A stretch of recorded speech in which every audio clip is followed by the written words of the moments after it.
Mes nusipirkom naują namą. Čia mes ruošimės gyventi visą savo gyvenimą. Atvykom į pirmąjį kambarį. Čia šiek tiek nesimato, kad... Blėt. Jo, bet čia iš tikrųjų yra tualetas.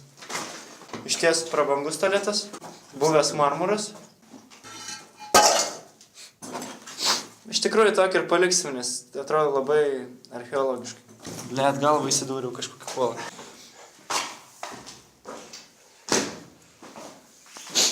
Čia yra smalos. Čia tokia smala, į kurią įlipdavo mūsų tėvai dar jaunystėj. Kaip pavadinom šitą kambarį? Nu čia langų nėra, tai belangi. Gerai. Čia yra tokias sportkės biški. Rusai tai per garus mėgdavo padaryti.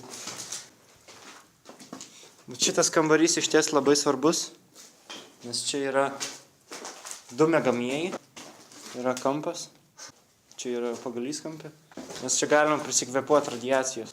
Kaimynai jie yra, bet jie skiria bunkerio sieną. Čia yra puslė, mes girdėjom sienos kvėpavimą, bet dabar jį nenori šitą rodyti prieš kamerą.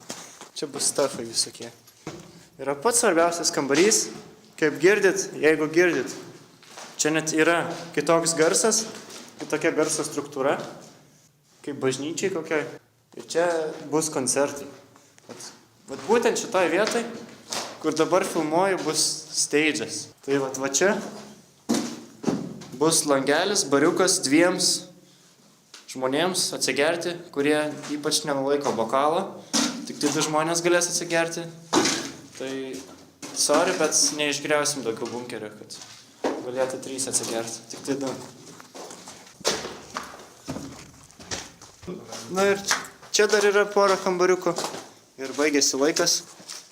Čia bus mūsų kaminas. Čia labai daug šviesos. Čia bus mūsų kaminas.